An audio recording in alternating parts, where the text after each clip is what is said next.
Alright, welcome back. Let's look at the different types of loan. So this is the last part of this chapter. Okay, let's look at the different types of loan. Alright, the first type of loan is called the pure discount loan. Okay, what is a pure discount loan? Pure discount loan is where there is no payment of interest, but there is implied payment of interest. There is no actual payment, but there is an implied payment of interest. We'll look at this a bit later on. So the received loan amount is much lower than the loan repayment amount. Okay, and this pure discount loan is usually used over a short period of time. It's not used over longer periods. So because if there's no interest payment, the lender of the money, the creditor who provides the loan will be under a lot of risk. Interest payments make sure that there are payments being made throughout the period of the loan. If there's no interest payment and it's a long term loan, then if there's no interest payment, then the lender would not receive any payments, and this increases the chance of the loan not being repaid at the end.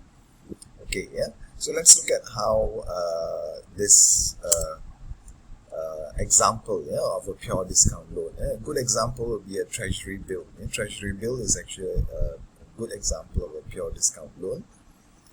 This is actually a loan taken by the government. They issue the bills. The treasury bills are issued by the government, so the government borrows money from investors, usually large entities. They borrow from large entities. The principal amount is repaid at some future date without any periodic interest payments. That's how treasury bills are structured. Let's look at an example here. If a T-bill stands for treasury bills, promises to repay 10,000. This is what they repay in 12 months. Usually note that this is usually not more than 1 year. It can be 3 months, 6 months, 9 months, or 12 months. In some cases it can be longer, but then this is very rare. If it is longer, then we call this treasury bonds rather than treasury bills. When we say bills, then it should be short term. Short term means less than 1 year. Alright, and the market interest rate is 7%. How much will the bill sell for in the market? So here it's actually a very simple time value of money problem, if you interpret this correctly. So there are three known factors here. The first factor is this 10,000. This is the future value. We can solve this using the knowledge that we have gained from chapter 5. This is the future value, 10,000, and the term is 12 months. You know that, or 1 year. It's just 1 year. Here they say it's 12 months, but you can convert this to 1 year. And the market interest rate is 7% per year. So this is the third known element. First known element, 10,000, future value. Second element is the term, 1 year. And the third element is 7%, the interest rate, 7%. So what you do, the unknown factor is the how much will the bill sell for in the market now. So this would be the present value. Present value is not known. So you discount the future value by 1 year at 7%. Get the present value. That's what is done here. 10,000 divided by 1 plus 7%, you get $9,345.79. So the investors in the market will pay this much to buy this treasury bill. So they will pay this much now, and they won't get any interest during the first month, second month, third month, and so on, until the final, at the end of the first year, then at the maturity of the treasury bill, then the investors will be paid 10,000. You pay $9,345.80 roughly now, and you get $10,000 at the end of 1 year. So that gives you a return of 7%. So that's the idea behind this. Is that okay? So this is called a pure discount loan. Usually this can be seen as an investment or a loan. So it's actually the same. The two are the same. The treasury bill is an investment for the investor, but it's a borrowing, a loan for the government, because they borrow using treasury bills. Okay, so all investments and financing are like that. An investment will be an investment for the investor, but it will be borrowing for the company or the entity obtaining the loan, okay, from that investment. So you need to see that in that way. So let's move on to the next type of loan. The second type of loan is called interest only loan, where only payments of interest will be made during the loan term. No principal will be repaid. The loan amount will not be repaid, but only the interest will be paid. At the end of the term, then the loan amount, the principal amount, will be repaid. So received loan amount is the same as the loan repayment amount, but during the term of the loan, only interest payment will be made. Previously, pure discount loan, there's not even the interest payment. Here you have interest only payment during the term, but at the end of the term you will repay the principal. So that's the idea behind this. Now let's look at this example. Consider a 5-year interest only loan with 7% interest rate. The principal amount is 10,000. Interest is paid annually. So here it is similar to borrowing 10,000 at 7% interest per year and paying the 7% interest, 700. How do you get the 700? 7% multiplied by 10,000. So 700 will be paid yearly, leaving the loan principal amount unchanged, because you still owe. You pay only the interest on the principal, but the principal remains intact. Okay, it does not change. Therefore, and this 10,000 will be paid at the end of the loan term after 5 years. So you pay 700 for the first year, 700 for the second year, 700 for third year, and so on. And then in the 5th year, the final year, you pay 700 plus this 10,000. That's the cash flow stream. Now this cash flow stream is similar to cash flows on corporate bonds. And we'll talk more about them in greater detail later. These corporate bonds will be discussed in advanced financial management. Not in this course, but it will be in the next course. Advanced financial management. Right. So this is the second type of loan. This is called interest only loan.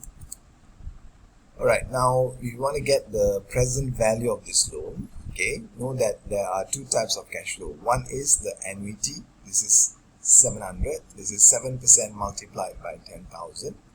Okay, we want to get the present value of this stream of cash flow. So there are two types of cash flow. One is the interest that you pay every year. Okay, so this is like an annuity. So you use the annuity formula. This is the payment multiplied by 1 minus 1 plus r raised to the power of n. It's 5 years. R is 7% here. Okay, then all this divided by 7%. So this will give you the present value of the interest payments, the 5-year interest payments. Now this will be the principal repaid at the end of the 5th year. So this is future value, 10,000, that is paid at the end of the 5th year. You discount this at 7% over 5 years. You discount this 5 times. Okay, 10,000 divided by 1 plus 7% raised to the power of 5. You add these two, this will be exactly the same as 10,000. Okay, it cannot be more, it cannot be less. So it tells you that the value of the loan now, okay, will be equal to the value of the payments that you make later at 7%. Is that okay? Alright, so this is how you see the interest only loan, the second type of loan. Let's move to the third type of loan now. Okay, this is called amortized loan.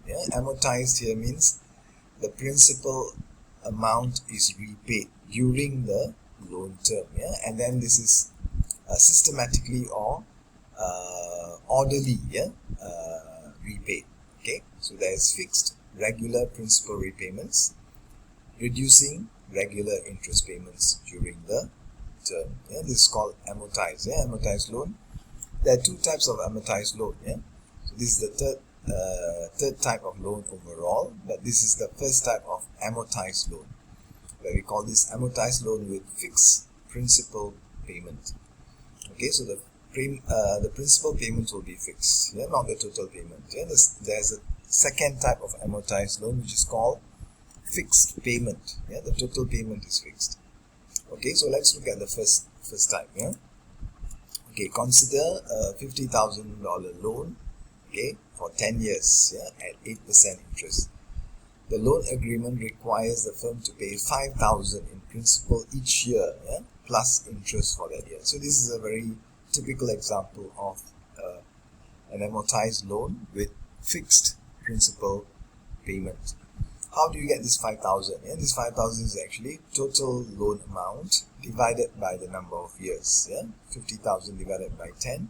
So it means that 5,000 you need to repay. Yeah, you pay 5,000 in the first year, pay again 5,000 in the second year, and so on. Yeah, if you do this for 10 years, you will repay the principal amount. Yeah, that's the idea behind this. Okay, but you don't only pay the principal, you also need to pay interest. Yeah, so therefore we'll see how this interest comes into the picture. Yeah, and we'll show this in spreadsheet. Yeah, let's look at the spreadsheet now. Alright, yeah, so we have this information on the spreadsheet. Yeah, the same information. The loan amount is 50,000. The interest rate is 8%, and the term is 10 years. Yeah, so you have this 10 years. Yeah? This is now, 1 year from now, 2 years from now, and so on until the 10th year. Yeah.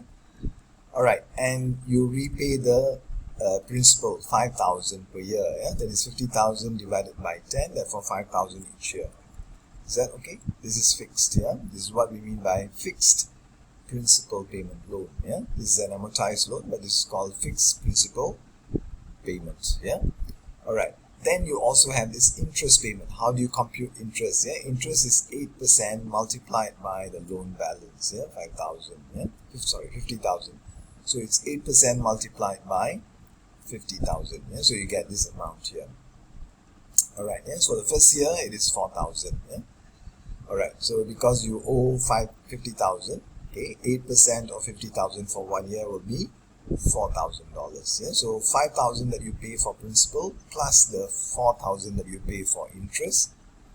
Okay, you have a total of $9,000. Yeah, this is the $9,000 total payment. Yeah, right. What happens to your principal balance? Yeah, your principal balance previously it was 50,000, but you pay 5,000. You repay 5,000. Yeah, so your loan balance will become 45,000. Note this. Yeah, it is this balance plus the negative cash flow. Yeah, you pay 5,000. Therefore, you will have 4,500. Note this. Yeah, this amount will become lower by 5,000 each year until it becomes zero. Yeah, that means you repay the loan in full after 10 years. Yeah, because you pay 5,000 each year. All right. Note that the interest payment becomes lower over time as well, yeah, because the outstanding loan balance, the principal amount becomes lower. Therefore, the interest amount will also become lower. Yeah.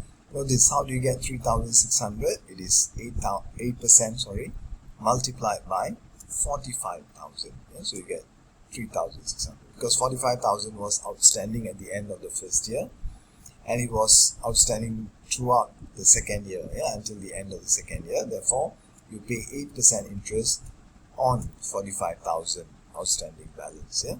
Likewise, you do the same for the other years. Okay, you find that the interest rate also falls. I mean, the interest amount falls. The interest rate remains the same. Sorry, yeah, but the interest amount falls because of this reason. The loan balance becomes smaller. Yeah? You repay the loan over time. Therefore, the loan balance becomes smaller. Therefore, the interest amount also becomes smaller. Yeah.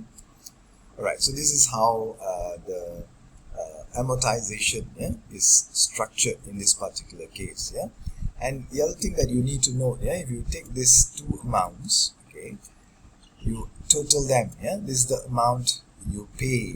9,000. But let's take the present value of this. Yeah, this is 9,000 divided by 1 plus 8%. See the formula here. It is this plus this, okay, 5,000 plus 4,000 divided by 1 plus 8% raised to the power of 1. Yeah, that means you discount over 1 year. So this is the value. Yeah, $8,333.33. Then the second year it is 8,600. Yeah, you find that the total amount becomes lower. Yeah, because the interest payment becomes lower over time. We discount this over 2 years.